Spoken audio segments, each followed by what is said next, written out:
Good morning, good afternoon, good evening. Welcome to Late Night Learning. I am your host, Dr. Anthony Palumba. Now today we're going to be looking at entertainment and psychology. This is kind of a funky sort of lecture, only because we're going to be looking at theories. We're going to be looking at explanations for why we do what we do with entertainment. This is a little different than what we normally think about when we think of entertainment. We might say to ourselves, well, Big Bang Theory is a really cool show, it's funny, or Modern Family is really whimsical, or Blackish is laugh out loud funny, or American Horror Story is gripping and terrifying. But our conversations often stop there. We don't necessarily think about or really try to discern why we watch entertainment. What brings us to these shows? What brings us to use a laptop over a desktop? What brings us to use multiple sorts of media together? In this lecture, we're going to be going through a few theories I think will help explicate and really underscore why we do what we do with media and entertainment. Let's get started. So, I think in order to have this kind of conversation, we first have to think about technology. Now, granted, I recognize this is a class on media research. But for the purposes of this lecture, it's also important to understand why people use technology. After all, your cell phone, your tablet, your computer, be it a laptop or desktop, are all pieces of technology. Media usage itself is really incumbent upon the kind of technology that we adopt. And so here, technology is really important to understand as a facet of media consumption behavior. So technology, if we break up that word, techne means art, skill or craft, or how things are gained.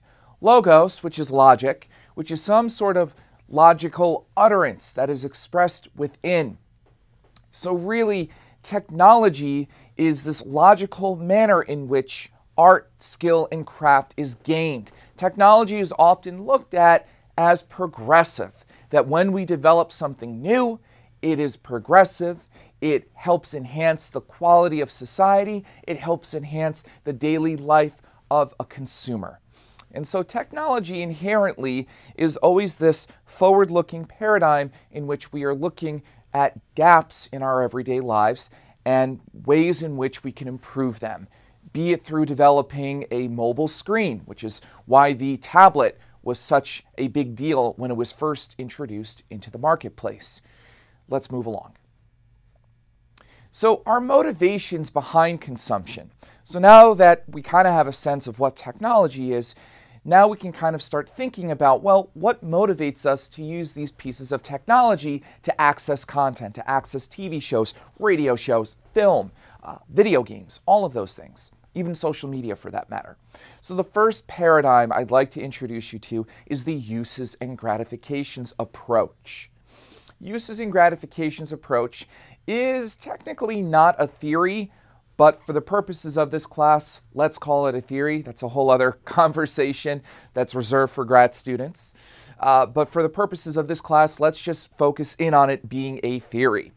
Now, uses and gratifications states that we have an active audience. You're active, I'm active, Jennifer's active, Lauren's active, David's active. We're all active in selecting media. We deliberate on this. We don't just pick any show. We pick Empire. We pick Shameless. We pick Game of Thrones. Fine. So the uses and gratifications approach states we actively select media for certain uses based on anticipated gratifications. We anticipate we are going to gain something from using media. A few of the reasons why, or the few of the uses that we have for media can be found at the second bullet point: to be entertained, to be informed, to surveil, and to pass the time. Now, to be entertained is pretty self-explanatory. To be informed is pretty self-explanatory as well. We watch media for entertainment and for information, particularly news stations and news channels. Surveillance means surveillance of the world, to better understand what's going on in the world around us. Media is useful for that, and to pass the time. Now, there are other scales for uses and gratifications that measure other kinds of uses aside from those that are mentioned here. But that paradigm is very, very strong and has been used in thousands of studies to better understand audience behavior. The second theory on this slide, or technically the first theory on this slide, is self-determination theory. Self-determination theory helps explain how we select media and how we select media consumption activities in particular. And so the self-determination theory states the following. I come home from a day of misery at work. I'm just overwhelmed by my boss. I can't take it anymore. There are always TPS reports to file, and I just don't have enough time to do it. I only have 2 hands. I've come home. I'm frustrated. Okay, so I might go ahead and say, you know what? I need to blow off somebody's head. Let me go play Call of Duty. Let me go play Grand Theft Auto. And so I might realize psychological well-being by doing 3 things here in selecting this video game. For one, I have to be competent. There has to be competence in my media selection. That means I need to be able to pick the perfect video game to help me feel the way I want to feel. That's what self-determination theory states. Competence. I need to be competent in the media consumption activity I've selected. I know which video game to play right now. Fine. The second leg here is autonomy. I need to be autonomous in this selection. It can't be my roommate Michael or Kevin who are telling me, hey Anthony, go play Grand Theft Auto to feel better. Nope. I have to make this consumption decision on my own. That's where we get autonomy from. Third, we have relatedness. Relatedness means that I will share my experiences with other people. So I might talk about how great I felt after playing Grand Theft Auto, or something about Grand Theft Auto that I really, really liked, or some other element or mission or other component of the video game playing experience I elect to share with other people. If I select a media consumption activity and I am competent in doing so, and I am autonomous in my decision, and I have related this to other people, self-determination theory states I have likely achieved psychological well-being. And so we might use media in that phase in particular to realize and reach psychological well-being. Now, media consumption activity itself, if you haven't already realized this, is a form of hedonic consumption. Hedonic consumption means it is fun and enjoyable consumption. There are many, many different types of consumption out there, but for the purposes of entertainment and media, it is fun and enjoyable and pleasureful. It is something that we don't necessarily need insofar as to survive, so media and entertainment is a luxury. It is a luxury good. That is something to note here with media and entertainment. That's what makes it so difficult to understand as a discipline, as a researcher, and as someone who's in the business to find audiences. Recognize that. Media and entertainment are not needed in our society. They are a luxury good. And so audiences, some may claim that they need one more season of Shameless, or they need more Friends in their lives. But by and large, we do not need media content to survive. And so it's important to have that in the back of your mind as a future media researcher, as a future media businessman or businesswoman. Let's move along. How do we explain our own dependence on technology then? So if we're accessing technology, we might have a certain use for it to obtain a later gratification, or we might be trying to seek out internal psychological well-being. So a few theories here to help explain our own dependence on technology, because we tend to use it to access media. One is technology acceptance model. The technology acceptance model states that we will adopt a new kind of technology if 2 things happen. If we perceive it to have usefulness, if we perceive it to have ease of use. And so I might look at a tablet or I might look at a desktop and say, well, it seems to be really, really useful. I can carry it around. If it's a laptop, I can carry around a laptop. and it's pretty easy to use. The power button's right on the keyboard. I can type really quickly. I can pretty much plug into Wi-Fi wherever Wi-Fi is available. Yeah, this is really useful, and it's easy to use as well. Okay. The second theory here is technology determinism. Technology determinism states that at a certain point, society, its own institutions, kind of become determined by technology. This idea that we reach a point in which technology pushes societal institutions along. Now, we laugh at this, and some of you might be scratching your head saying, well, technology doesn't really determine society. 10 years ago, would you have stepped into a stranger's car to be driven somewhere? No? Well, Uber and Lyft have changed all of that. And so you could argue part of the appeal of Uber and Lyft is that it's changing our very own consumption patterns.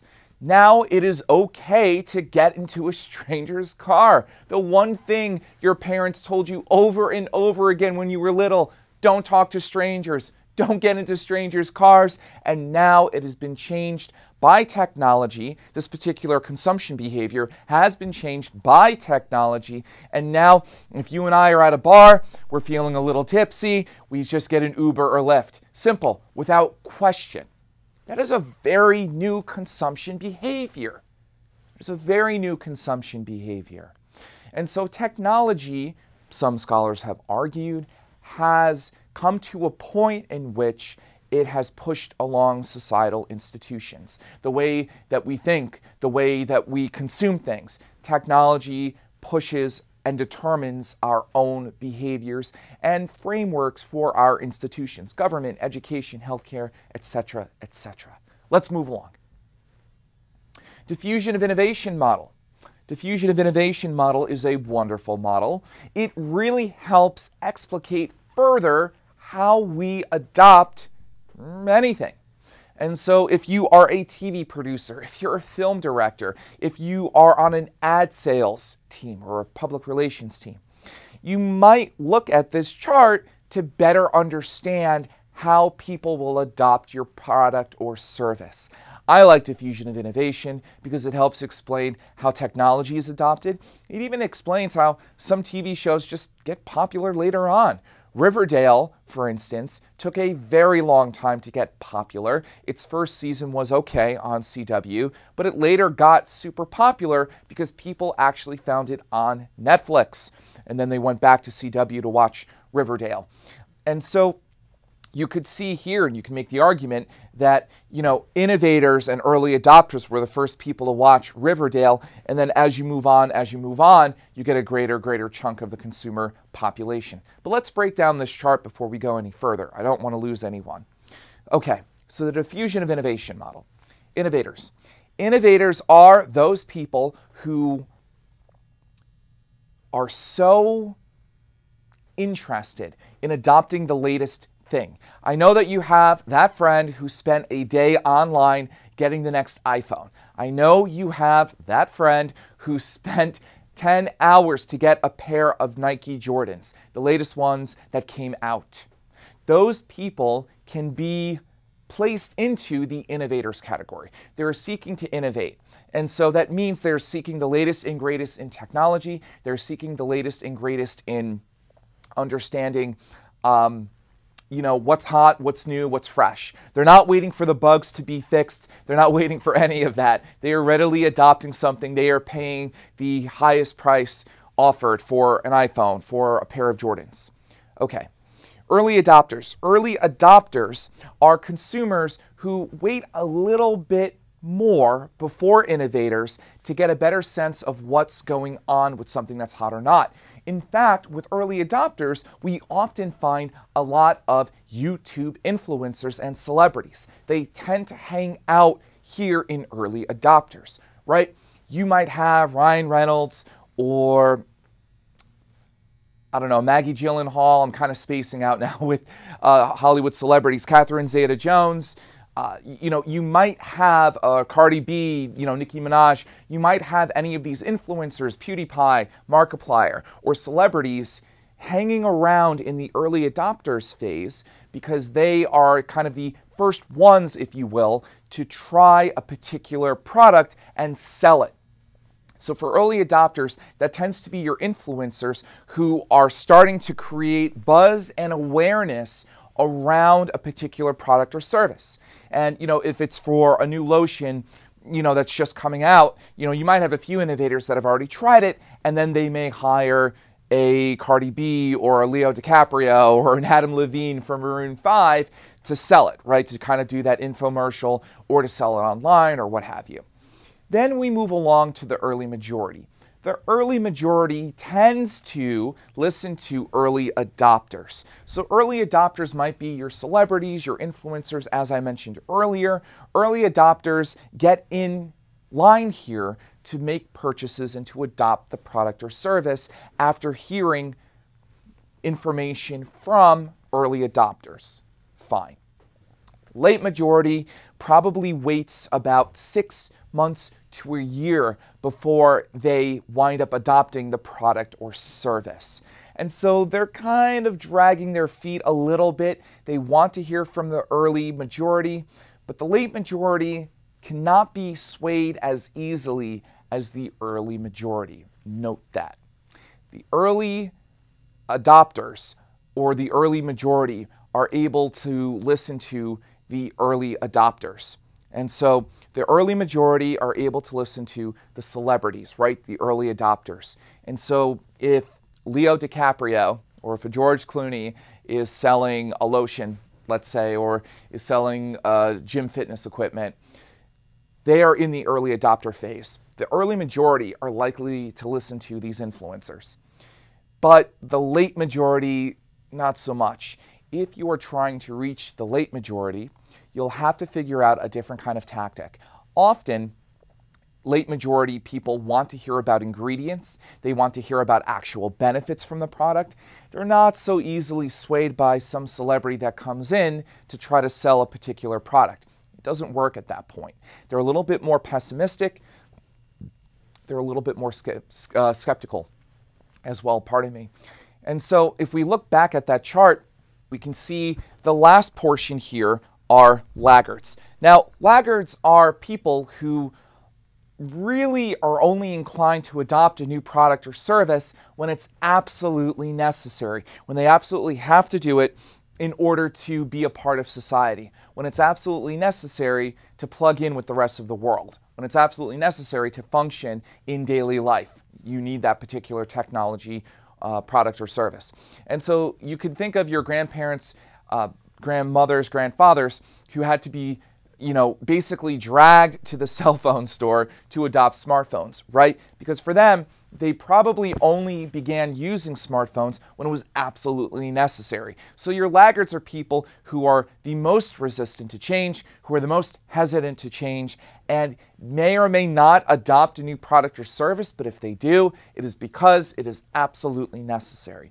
So when we look at this model, these are 5 different kinds of consumers, 5 different kinds of consumer segments. The diffusion of innovation model really does help us to understand how people come to adopt a new product or service for that matter.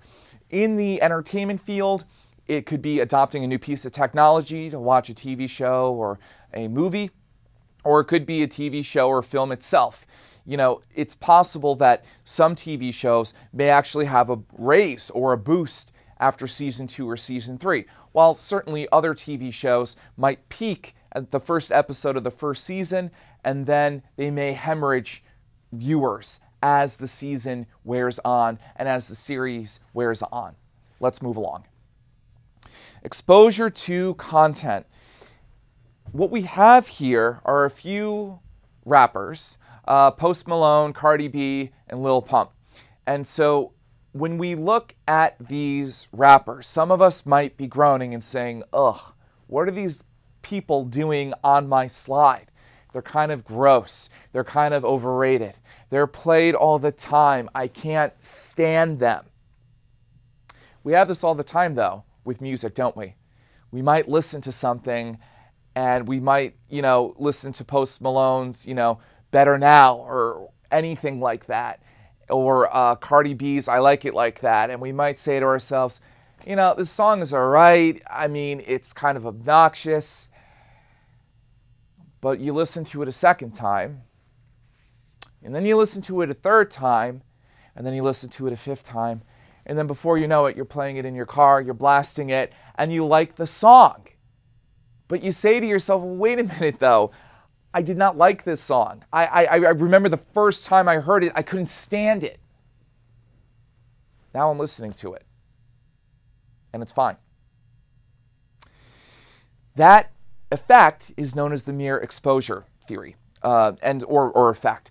And so mere exposure states that when we listen to something often, and if we are exposed to something often, we start to like it. That's why when you've seen an advertisement for a particular shampoo or for beer or for a car, you know, you may not be in the market to buy something, but sometimes the commercials just kind of grow on you and you kind of like it. Old Spice commercials are ridiculous. They tell you nothing about the product. But we've all seen them on TV. We've all seen them on YouTube. They're kind of funny. And if you see enough of them, and if you keep seeing them, you are likely to cultivate a positive view of Old Spice. So the next time you're in the aisle, you may very well be inclined to make a purchase for Old Spice deodorant. Let's go back to the slide. And so mere exposure does state that the more we are exposed to something, we increase in affinity and love for something. And so it should be noted, though, that this kind of engagement should be done in short yet effective engagement points. So what that means is that if you are going to be playing a political advertisement for Hillary Clinton, for Donald Trump, for Barack Obama, for Bernie Sanders, whomever, if you are playing a political advertisement for any of these candidates, you shouldn't have long commercials. Instead, you should have short commercials that are done repetitively, that are executed repetitively. And so they might be distributed over and over again. This is to ensure that people have exposure over and over and over and over again. And really, if you look at the history of political advertisements, they've become shorter and shorter over time so that they can be played more often. Frankly, exposing people to content can be more effective than simply having them watch a 5-minute advertisement. Because in that 5-minute advertisement space, if you were to cut the advertisement down to 30 seconds, you could have people being exposed to that advertisement 10, 12, 15 times. That's way more effective than one 5-minute advertisement per day. Cut down the size of that advertisement in half and play it throughout the day. That is way more impactful for consumers. Okay, I also have something else listed down here insofar as exposure to content is concerned.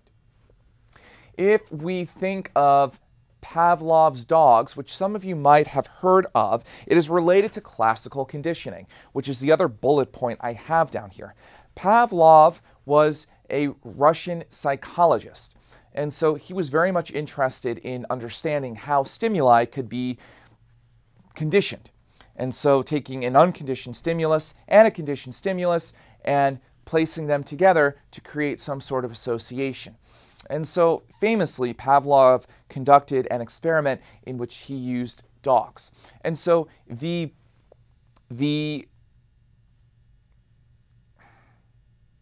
give me a second, Keith. All right, take your time. The conditioned stimulus was food at the time. We know that dogs like food. We know that dogs have a reaction when they see food. They salivate. They might even get a little bit more hungrier than they were before seeing food. We know that food is a conditioned stimulus. Pavlov decided to use an unconditioned stimulus to pair with the conditioned stimulus. The unconditioned stimulus was the ringing of a bell. And so Pavlov knew that dogs had a relationship with food. That was fine. That was a conditioned stimulus. What he would do is he would ring a bell and then present food to dogs, thus creating an association there. Eventually, He was able to simply ring a bell and he was able to get a conditioned response. Dogs salivated when they heard the bell because they associated the ringing of the bell toward getting food. And so we see this all the time with entertainment, with TV theme shows. So if we think about TV theme show songs, we can kind of hear Seinfeld's theme music. We can hear Friends theme music. I'll Be There For You, right? We can think about these TV shows. Their theme songs serve as some sort of unconditioned stimulus that then is paired with the TV show. Because by itself, if you weren't introduced to the TV show, you wouldn't really know what the theme song was for. You have a relationship with the show itself, but the theme song is paired with the show, and so it serves as a classical conditioning. We know when we hear, a theme song such as I'll Be There For You from the show Friends, we can already start thinking about Friends. We get excited. We start having images of Joey, Monica, and Rachel. And so TV shows in particular use jingles and use intro music to really create those associations with audience members. Advertisers do the same thing as well. Public relations firms do the same thing as well. Associating songs, music, a particular soundtrack helps create and stir responses and visceral physical responses from audiences surrounding shows and programming. Well, that's all the time we have on Late Night Learning. As always, keep laughing and keep learning.